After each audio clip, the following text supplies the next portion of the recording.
Bonjour très chers internautes, bonjour Balandi Abasango ya Congo, bonne fête de l'indépendance, na binonyo surtout vaut mieux tard que jamais. Lobby viba agenda biso ma mususu tozwaki libaku ya kolobela mambu ya indépendance te, mais tout au long de l'émission oyo toko flasher moi makamuke par rapport ya bilan ya 60e anniversaire de l'indépendance, quels sont les plans positifs et négatifs. Tobeta Masolo ya Marcelin Bilomba oyo ba kizaki ye conseiller chef de l'État en matière économique oyo kanga Vital Kamerhe catch na procès oyo bisaka que non c'est vrai Kamerhe Mato Kita ozali moyibi.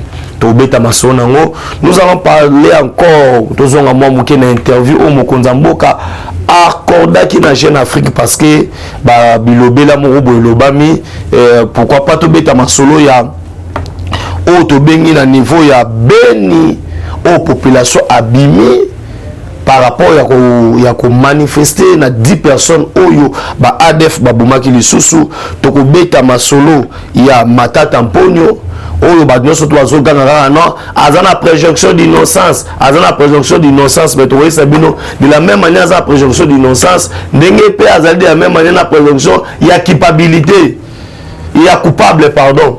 Et l'on a le basoka présomption ya innocence pe azana présomption pe ya coupable to beta Masolo nango to ko beta sous Masolo awa les États-Unis d'Amérique na République démocratique du Congo bon moko wapi Fachina Joe Biden aleli Fachina Rolemboula Talibandi ne Masolo to beta Masolo ya Martin Fayulu oyo alobi si ma élection mais nazo comprendre était vieux ce qui peut ezali ndenge nini encore une fois ceux qui bolandi ngai na banako na bino parce que na pesa merci na muto za sima caméra ndeko na nga je suis et longo na ranci et pourquoi pas na bino surtout encore une fois bonjour et bonsoir cela dépend de l'air oyo bozolanda biso d'entrée de jeu. J'aimerais tirer les choses au clair. Baimboka. Ne cherchons pas Koko Sabatou. Bo lukate, bo créer Masolo ya lokuta. Je pense à Wana Congo. Il y a des tons, des anabatou oyo ba selevaki. Pona koloba ete Mokonzi ya mboka, son excellence, chef de l'État, Félix Antoine Tshisekedi Tshilombo, président de la République, qui a réussir à la beauté. Aujourd'hui, ceux qui ont fait mboka na biso 60 ans, 61 ans après, bon monito lati pena geno drapeau ya Congo, bon mais ça na mission boy pièce contre pièce, neto lobaki boalu boji tunga. Hein, pena mingi mboka quoi, hein? Maman Brigitte Kaja, mingi mboka, to beta Masolo mboka. Vous allez voir que ba président est belé au baleki na mboka oyo. Ce que le président de la République est en train de faire aujourd'hui, ezali koluka ko réparer ba erreur oyo ba te belé ba salaka. Aujourd'hui, si le président est à l'est, hein, accord de l'Émirat en routine de la bino numéro de téléphone plus 243 9 70 40 89 57 plus 243 9 70 40 89 57. Vous allez voir ce bandos fêté accord wana ezana bateau ba seda kamboka na biso en cédant 300 km à mboka na biso na Rwanda, Uganda pe Burundi. Tout ça parce que Mose Laurent Désiré Kabila abandoluka afanda ana mboko. Tokomona pe déjà en 1960, la Belgique en cédant l'indépendance politique a continué toujours à gérer notre pays d'une manière ou d'une autre en prenant le dessus sur l'indépendance économique. C'était ça même le champ de bataille. Il y a Otobengi Emery Patrice Lumumba. Vous connaissez bien les belles histoires. Et tout le monde m'a amené à Kiroleka. Tout le monde n'a pas ça qui Mobutu passe. Il y a coup d'État assassiné le tout premier président de notre pays, Joseph Kasavubu, pour y accéder au pouvoir. Et nous avons vu erreur au Pembuta Sali. na kondima kopesa ba Rwandais nationalité collective na kondima communauté internationale akotisa batutu batutsi banani ba Rwandais tout consort avec les armes. Tout le monde a qui yango. Tout le monde a qui peut mouser avec les accords de l'Émirat. Situation Oyo Fachi a hérité. Je dis bien la situation dont Fachi a hérité au pays, c'était le pays avait des accords au Sinyamaki na Rwanda, Ouganda et Burundi. Et curieusement, vous allez voir que tant que Fachi a eu pouvoir, d'abord Joseph Kabila, tant qu'il a eu pouvoir, tous les anciens ennemis, je dis bien tous les ennemis, il y a entre parenthèses Papa Naye, parce que sur Tangi na rapport Mamping, page 70, on a besoin de rapport Mamping numéro de téléphone, vous allez voir qu'on a bien écrit comme Moya Kabila, Hippolyte, Kanambe, Kazembe. Je ne veux pas entrer sur le détail, sur le besoin de Tinda ou Tangi na rapport Mamping.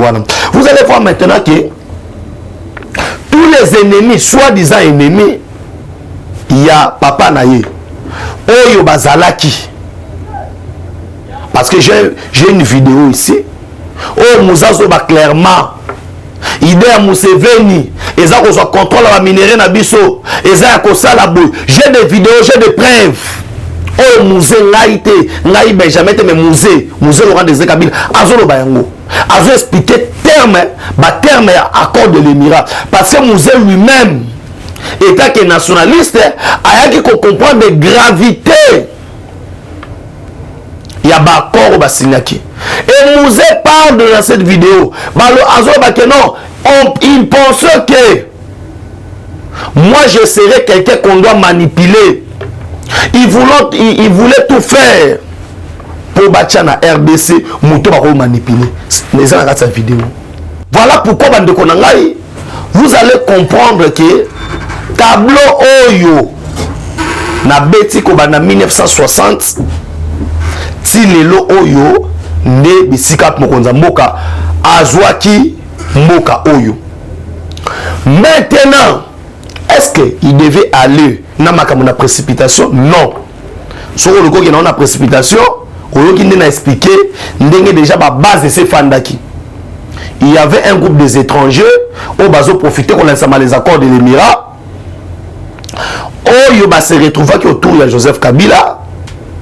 Kabila comme étant un ancien chef de l'État, la constitution nous obligeant, on devait aller na Otobengi la coalition. Ça veut dire quand vous acceptez la coalition, vous acceptez quelques membres. Il y a Otobengi, famille politique, il y a Kabila qui ont détruit ce pays pendant 18 ans. Toko Tanabangosko na Otobengi coalition.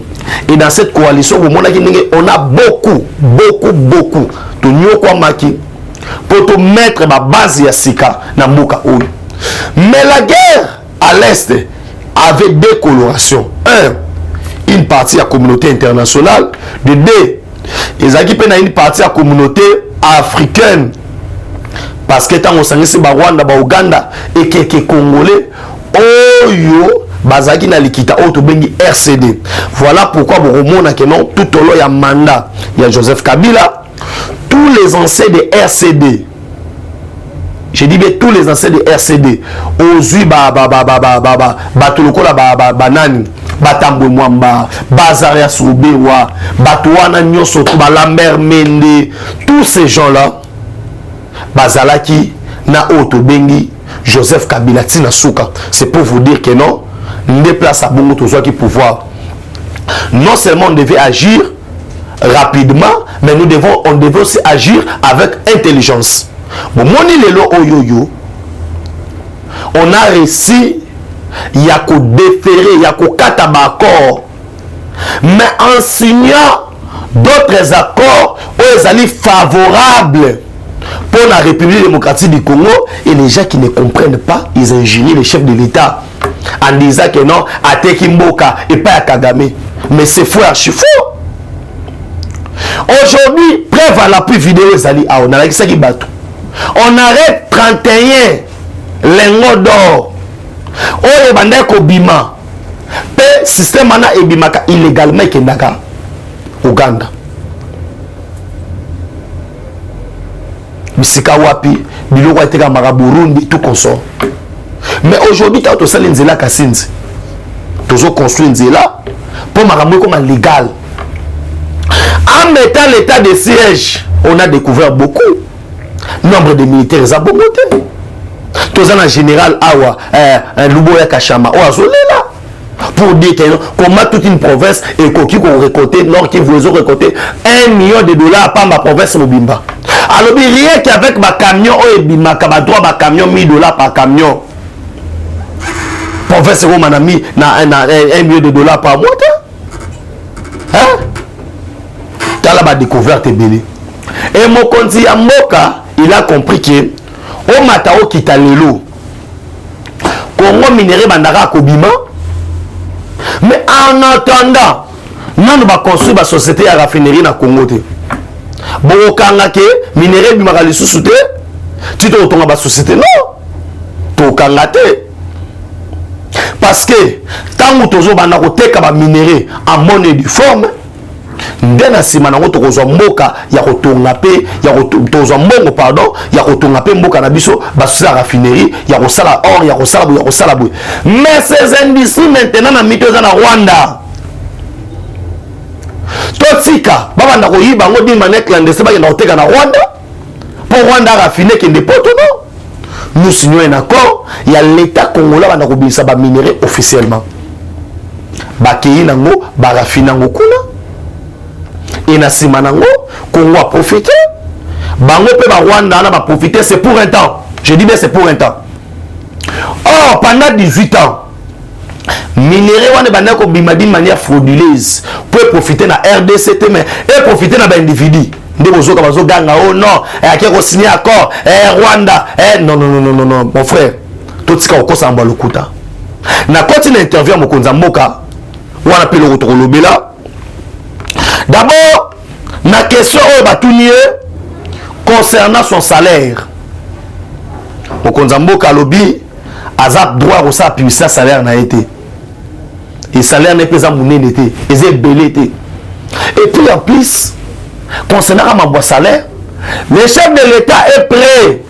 Il y a bas réduire, bas train de vie, il y a bas institution, il y a bas homme politique. Tout le monde est jamais kabunda lobela ki yango coup de chapeau na mokonda mboka pe nenga lobeli yango na bisiko nga na zana kande za nini. Comment un ancien président y a touché $650 000? Loi $650 000 tout le bapé vérité tant on va voter ka yango faille l'Assemblée nationale muzito kuna natikali comment nata mukolo moko te bato basala marche apa kanga mnagina kufunda ngai kaza ba preuve ya auto ba pesanga accusé de réception ya cour constitutionnelle ngamna kina kufunda pour dire que la loi est anticonstitutionnelle. Ceux qui m'ont tenu Benjamin l'accès sur la preuve, j'ai des preuves accusées de réception à cour constitutionnelle n'apportant loi portant statut ancien président plainte na cour constitutionnelle ngai mutumusute ngai. On a mis masola mutumusute na beta masola pièce contre pièce na routine là accusé de réception. Oh on apporté loi on a plainte. Pour na kolobake makambo ba signer en loi ne faut que ça la congolais. Comment un ancien chef de l'État peut vous toucher $650 000? Congolais pour ça marche. Vous devez surtout avoir un bon boy. Sur les amants, on jeep pas. Oh jeep. Oh ma jeep et répondre mon konzamboka. Lokuta na lokuta. Ce n'est pas les chefs d'État, c'est les cadeaux. Ils allient bien les biens Assemblée nationale. Oh c'est les partenariats na yé. Na mamotel ba jeep. Mais oh ezali awa $650 000 na ça marche nango wana ezali normal. Kabila touche à $650 000. Vraiment na mboko yo on doit apprendre à être sérieux hein, doit apprendre aux sérieux botka blague des angati na wana et kozana tomba mokoté na continue na deuxième point concernant Vital Kamerhe. Là mon konzamboka lobi que non Vital Kamerhe est quelqu'un sérieux correct, je suis convaincu qu'il jouera à nouveau un rôle dans ce pays. Ah oui. Mais dossier VK. Est-ce que Fachi a un problème na Kamere? Non. Baswana te. Babunda te. Kamere a un problème avec la justice. Kamere a un problème avec la nation congolaise parce que Kamere c'est un voleur. Oyo ba condamné par rapport à ba acte na ye. Concernant un soi-disant liberté, ce qui grâce présidentielle, on va signer pour Caméra Bima, je vous dis, c'est faux et archi faux. Na critère ya bato oyo, bakoko gracier bango par grâce présidentielle pendant le 30 juin oyo, Kamere azo répondre à ba critère wanate. Et ceux qui Kamere alinga bima na prison, ezaka na modalité ka moko, ou bima la prison, ou ezali grâce présidentielle. Oyo na limité, na rocha pointé, na limité qu'on peut accorder na moyibi lokola yewana grâce présidentielle. Mais le chef de l'État, il peut bondir par rapport à Yende Bazaki na Kamere, mais c'est pas pour autant dire que non, Bamba bisa Kamere. Non, bisa total. Non, bisa. Babi Misaye, Yemutayibaki, Babi Misete. Concernant les élections, c'est là où maintenant trop fan d'Awana. Au Konzambo Kalobi, ce sont les membres de la CENI qui pourront nous dire si les délais sont respectés. Papa, et ça simple. Mon cas bang élection en 2023 à Zate. Mon Konzambo Kalobi 3 mandats, 4 mandats, 2 mandats. Je dis bien 2 mandats de Orosala. Et dans 2 mandats Orosala, je pense que toi on a besoin de glisser maté. Mais ceux qui organes les habilités, il y a Kosala Maponami, qui est la commission électorale indépendante. Il y a Monique, Namikolo Totigali Nango, vu que l'élection c'est un peu recensement. Monique non, élection a délai aussi maté. Et ça chef de l'État. Et les colonnes ne se perdent tout en athée. Parce que on va interpréter la Constitution. Oh, la Constitution, le article 70, le président de la République reste en place jusqu'à l'installation du nouveau président élu Jimmy Congo au contestant côté. Mon frère Alain Moulama Maroc, ceux qui te tangent que ce bongo, ils appellent sous-mouté. Mais donner déjà ma prétention par mon Konzamboka que non, les élections ne seront pas. Non! Fachabo élection. Élection est le lot. Nous allons gagner ces élections. Et avec une majorité écrasante. Parce que nous nous préparons déjà pour ça. Mais yo qui nous voyez ça que non. Bazobanga non. Il n'y aura pas élection. Tout le monde va mal entendu pour vous dire que non, le chef d'État a été positif. Et Ati Corona Borna Nzambe Nenga Mesana, Nzambe Azwa Lokumu. Car on a même ordre d'idée, Namoni Martin Fayoulou. Oh Alobino, Soko Pessi les lots dons. Là, il Benjamin n'a qu'une d'abord fait l'INAP, n'a pas ça badon. Est-ce que faut aller le canal TV, dans l'Assemblée qui n'a pas ça d'obouille?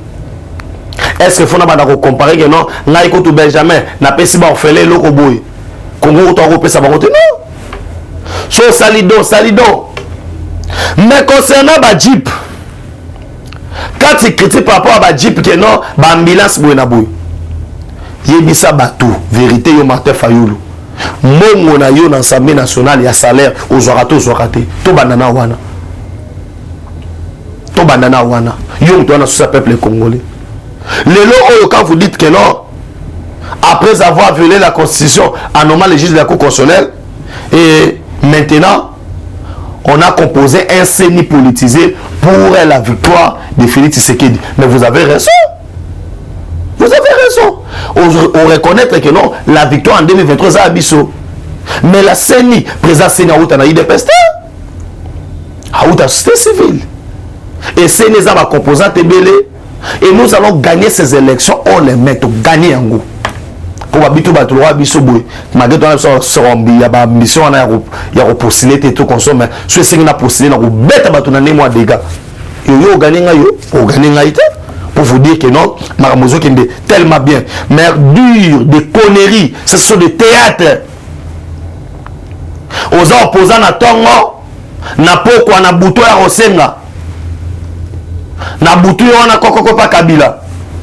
Pour vous dire que non, ils ont aventure, ils ont nango mutu na makolo. Na koti na dossier oyo, il y a conseiller chef de l'État Marcelin Bilomba. D'abord d'entrée de jeu, oyebi somme toi ça me bien. Na Congo na système o babenga kayango, bato balingi ko luka ndenge nini ko écarter mutu abongo. Je viens sur l'histoire soi-disant détournement et tout consort. En réalité, qu'est-ce qui s'était passé? Commission moko batiaki en place. Vous avez composé na 1 Batouya présidence, 2 Batouya ministère et industrie, et 3 délégué ya FPI. Oyo bazalaki 10 délégué ya FPI. Et na kati wana comme marabanda ko kende ko sala libanda ya mboka, plus précisément na Égypte, 4 voyages bakendaki. Le corps concernant qui FPI, ce n'est pas la présidence de Moutakofuta, ba déplacement. Ezali FPI, ne a kofuta là, ba délégué à présidence. Parce qu'ils ont revenir, na bien fait na bango. Et na katiwana, Marcelin Bilomba, ba ye ko sala été, ba sali, ba réussir, ko soit contrat, ya 411 millions de dollars. Oyo tozwaki na bandeko na biso ya Égypte. Partenariat wana to réussir kozwa partenariat ya 411 millions de dollars. Ezali bénéfique to ezali bénéfique te. Na kati wana il y a 4 projets phares on a otanga awa. Na moment oyo Marcelin Bilomba ba se réunir en commission bakotisi mbongo na Congo, mais tozomona koto mususu Matata Mponyo ye ayibi 141 millions. Mon frère, il kotisi quelque chose na Congo. Bon, c'est qu'il a pourquoi? Bon, quand ça on va le côté que non, agenda aux mbongo na FPI, il n'a pas pris l'argent à FPI, c'est faux archi faux. Moi, na Chabino, preuve à l'appui. 1. Premier projet au réussir résalu entre autres construction ya route Mujima et Kananga au ezali ya 186 km. Je dis bien construction ya route Mujima wana grâce ya ba effort ya Marcelin Bilomba na commission wana ba réussir kozwa 186 km aux reliés Mujima ina Kananga. Vous voyez bien que non 1 km na standing international, 1 km à route ça vaut 1 million de dollars. Et tu reçu qu'on soit yango. Jadis nzela ya Mujima ina Kananga. Pona ko tala yango e bandel ko soit 24 heures. Mais après construction nzela wana e bandaka ko sala 2 heures du temps. Wada na Kananga. Et fungoli ouverture parce que son relais déjà Kananga na Mujimai, Kananga na Chikapa, Chikapa na Kinshasa, Chikapa na Kikwiti, Kikwiti Kinshasa, Kinshasa Matadi Mwanda, mutaoko uta soko bana Mwanda ti wapi na Mujimai na Mutuka. Et à cause de ce que Lubumbashi ti Mujima ya na Mutuka mbala moko sikoyo ekopesa biso sikoyo oto bengi ouverture ya mutazolongwa de Mwanda jusqu'à Kasumbalesa na Mutuka nae et de Kasumbalesa ti na Afrique du Sud. Voilà maintenant tala ba réalisation abouyi. Ah papa faut la monter à ma bepo au benga. Deuxième projet car on a 141 millions de dollars et ça liaison ya Kinshasa na Kananga pour Ndomba va réaliser à partir ya contrat Oyo Marcel Biomba pour Ndomba Oyo ils ont relié Kinshasa na Kananga par voie maritime long il y a 30 km papa nangai tala mausala yami balé yami sato pardon à partir kaka ya commission wana o Marcel Biomba zalaki ba réussir construction ya centre photovoltaïque ya Chipuka oyo kobanda kobimisa courant 10 mégawatts et koede création ya zone industrielle autour ya Chipuka à 30 km ya ville ya Mbujimai. Boyebi ke non pour ça la zone économique et tout ba industrie ya esengeli courant. Et grâce à ba partenaire na biso ba égyptien oyo ba tché 141 millions de dollars. Tala mon pour ça 141 millions de dollars et ça là. Dernière réalisation qu'on a ma projet wana ezali été bako réhabiliter usine ya Lukalenge na Mbujimai bisika wapi jadis wabanda ko sala kaka 2000 mètres cubes par jour mais à partir ya makambo FPI tout consort to ko banda ko réaliser na mai ya Lukalenge une affaire ya 60 000 cubes par jour 60 000 litres cubes par jour et koede bana ya Mbujimai bana ya Bakwanga bamela pe mai ya kitoko so biloko boye vous venez diaboliser pour vous dire que non très chers internautes c'est faux et archi faux ezama mbalo kuta Marcel Biomba tkele ko zo mbongo ya FPIT ya kosala boyono arrêter ki mbongo c'est faux et archi faux azaleka na commission oyo pour réaliser les 4 projets phares on a esibino route Mbujimai Kananga Pondomba centrale volcanique oyo bana ko produire 10 mégawatts et na usine ya mai ya Lukalenge et pour vous dire que non wana kutu kote wana botika na bino makambo ya lokuta mokonza mboka compromis quartier général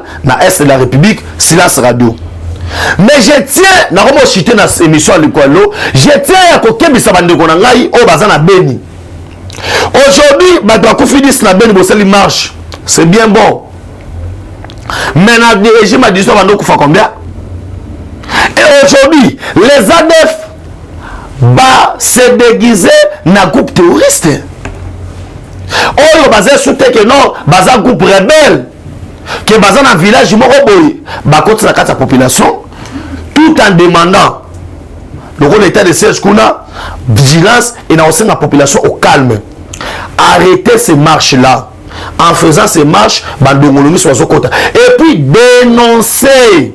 Je demande tous les gens qui ont parlé d'Abisso na est pour dénoncer. Bandoukou yang moko na nefata mo est.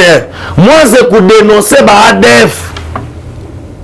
Botika ko bomba bango na bandako dabino. Na sepelaki na papa moko na maman moko o ya kangi abiliso bana na munduki. Amo bana na bomba munduki. C'est comme ça que vous devez agir. La paix retournera à l'est, soit biso toujours travailler ensemble. Pour vous dire que non, makambozo qui est tellement kitoko. Na sisi na dossier Matata Ponyo. Bande ko na ngai ba révélation sur Maseko Bima, professeur Bat Lokwebo, o to ebisibino que non. Awa siko yokobi ko kangama ba poursuite judiciaire. Oyo justice zo senga akanga nani Matata Ponyo et comme na pana yo parce que comme Sénat ezali na vacances parlementaires, c'est-à-dire yonde na bureau na yo vous pouvez oui ou non pour na céder na zo sa bande ko ba non ba finga Matata Ponyo aza présomption d'innocence na la sabino pe que non sur le plan juridique aza peine la présomption wana oyo to bengi ya coupable de la même manière nous montre kaza innocent de la même manière biso peut totaler na lisu que non c'est un coupable pourquoi na lo babongo awa na ba avion na biso une affaire ya $80 bakataka yango non ya $8 ngana bo c'est $8 bakataka yango pour na Damas na matière avion ya Congo biloko wana ata $1 e comité na ebike bochibo na avion na Congo Airways na monaki omoni net mula ya téléphone nga divisé par 2 ndeta sia siki bachela ka bato na mwa gâteau wana bakamati gâteau ota so kauka bakamati na mwelo mwa muke soki salade soki nini likasa ya chou batie na kati wana et puis à part wana bapesa ka bato na ba gâteau yo bateka na Congo na nini moko ya boulangerie mo ça 200 francs biloko wana surtout batelier en avion et qu'on quête $1 té je dis bien qu'on quête $1 té dans les cas contraires ceux qui mbalo pour na okende Lubumbashi d'ici semaine au tozobanda d'ici les 15 dans la ville à Lubumbashi na ko filmer ransa ko tshela binongo na ko filmer botala même je sors filmer les bino na ko lakisa que non botala le tozolela dans l'avion et puis ça remet $8 hein je sors au sénateur mbaloto ke no katanga nabi ke boss en direct passe à Zali déjà soka mbaloto de katanga pour to pesa ma réalité pour le coûter le kiming moins $1 mais balobi ke babisa $8 par personne et Damas wana tout a fourni ça on a ba avion matata ponu bande ko na ngai ala treta balobi matata ponu on bazakana kopna bat poni na obibon le lo automoni bras de fer na mois Damas entre ministère économie na ba opérateur économique c'est-à-dire ministre économique c'est quoi le wazam gouvernement ba wario aboyi cop na opérateur économique yango moni ko biso to teka na prix to teka na prix wana nazo sa ba congolais j'ai dit à tous les congolais partout au sein de la RDC 2 semaines gouvernement pesa ki soki koki opérateur économique o ya ko boya ko teka na $10 to bima na balabala mama na marche akanga bisaka na ye akinde moi je ne vois pas bon comment ça prend de faire dans pays ba tout ndengeni le pays est amolaka na ba loi soki ba loi mboka na biso et lobby qui bote kana pri wana so yo mo go se retrouver kanga bisaka kende te ba muso ba roya tout ça parce que nous souffrons aujourd'hui ba grand opérateur économique ba zaté le roi tozakana ba papa na biso ba lusaki vana tozalaka ba o to bengi ba dokolo tozakana ba kansebu ba soute bazé soute ya on passe tozo mona lelo pour vous dire que na kompena na souke nous sommes quoi lelo mais na on sabino ba ndeko na ngai ke non professeur Bahati Lukwebo il est grand temps pour professeur Bahati Lukwebo zalaka ministre économie za ministre économie tom so le teka mara na pri wana les noms de soi y a tanda betango dada pour vous dire que na au Congo makambo beleza li manque ya volonté politique vraiment sur ce plan que nous sommes konalo na ko sabino ka loko moko la main sur le cœur Congo mboka na biso nous bâtirons un pays plus beau qu'avant et c'est pas un slogan mais ezali engagement au biso surtout ba congolais autre photos à la déterminer 61e anniversaire où j'appelle la solution patriotique parce que ce qu'on manquait dans ce pays c'était avoir un président 100% congolais. On l'a maintenant à la tête de notre nation et moi je pense que tout un chacun de nous surtout sangani autour des valeurs mamokende liboso na sengna ba congolais nyonso bolona projet bilangezo continue numéro na téléphone zali plus 143 9 70 40 81 57 1243 9 70 40 81 57 ou investir na bilanga o ebité hectare basombaka wapi balona ka ndenge nini comment eko salema personne na kozoba ngulu bien personne na kozoba taba bien c'est veut je dois faire ceci il faut s'y tenir à pemer na mai nous sommes là et c'est pour que Maramou qui est de Liboso Yangwana Benjamin Mwana Suka Pesibino opportunité wana Nesibino que non jour J-9 babi jour J Anine Benjamin Mwana Suka les Camerounais sont bon babi dans 9 jours ou banda date lelo tanga dans 9 jours c'est que samedi prochain samedi samedi wana plus précisément le 10 juillet anniversaire à Benjamin Mwana Suka actualité on le célébrer ensemble na bino appel la bino basoué na bino moi l'européen, moi western, moi manigram, et ça là toujours bien, et ça là on le soumoté parce que lobby faut ça la mutobola mutango aza bon moi. Ngai na ça la mimi batobola mutango aza bon moi. C'est pourquoi tant on en a bon moi, je me bats pour notre nation. Pour na kosi sana bino na pesi merci, na ransi na pesi merci na Josué bandeko ya ngai, o ba permettre que non tokoma isuna banda ko na bino. So bo sepela ki na émission mkona lo, to pesa papa nzambe merci. Pour yemu tapesa rapema, apesa pema loba. Ciao. Eshima, votre magazine qui bat au rythme de l'actualité. Retrouvez la nouvelle édition. Exclusivité, Barnabé Mwakadi, les recordmen des chiffres. Jamais la forte mobilisation des recettes et les performances de la Direction générale des impôts n'ont défrayé la chronique comme c'est le cas maintenant. Des exploits jamais réalisés sont atteints depuis la nomination du nouveau directeur général Barnabé Mwakadi Mwamba. Classé meilleur élève par l'inspection générale des finances en mobilisant 1100 milliards de francs congolais pour le mois d'avril, le directeur général Barnabé Mwakadi a sorti les grands jeux en mettant en pratique ses 27 ans de carrière au sein de la DGI. Il connaît les secrets des chiffres. En un an, plusieurs avancées sont réalisées. La traçabilité de recettes grâce à la numérisation et la digitalisation de la procédure des déclarations et paiements d'impôts, l'amélioration, les renforcements de capacités humaines et institutionnelles, la lutte contre la fraude fiscale. Le directeur général de la DGI, Barnabé Mwakadi Mwamba, veut répondre au mieux à la vision du chef de l'État Félix Tshisekedi grâce à une gestion orthodoxe.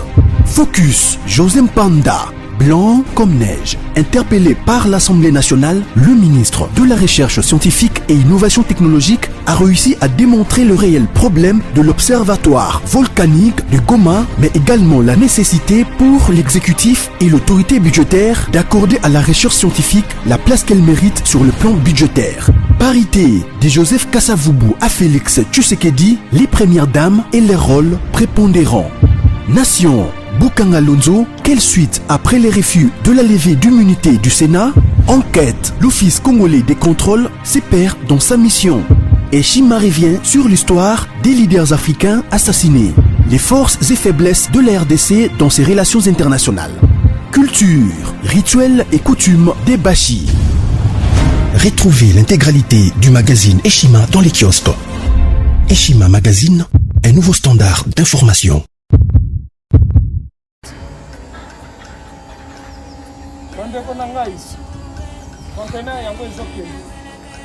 Le 26 mai, les conteneurs.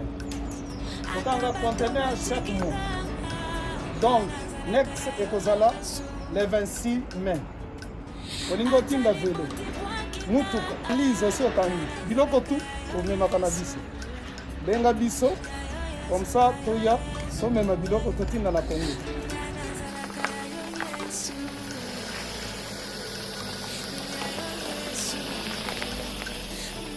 Bandeko kari yango oyo touti kozongo ezokende Kinshasa. Ozana mutuka pesa biso ezoke. Merci. Le 26 mai, mosusu ekwende. Il y a 2021 otosana ngo. Donc tosala ka chaque mois. Oza besoin na carton benga biso. Biso munene yango. Moyenne yango. Boko mo. O moyenne. Yango. Na carton na biso ya muke. Dans 3 dimensions. Onyo solingo tinda benga biso tozozwa ba vélo, tozozwa ba valise, mituka tozozwa. Donc eloko tout tozomema na Kinshasa. Merci beaucoup. Mutuka, vélo, salon, biloko andako, biloko tout tozomema. Donc vous hésitez que bobenga biso tozala na pona ko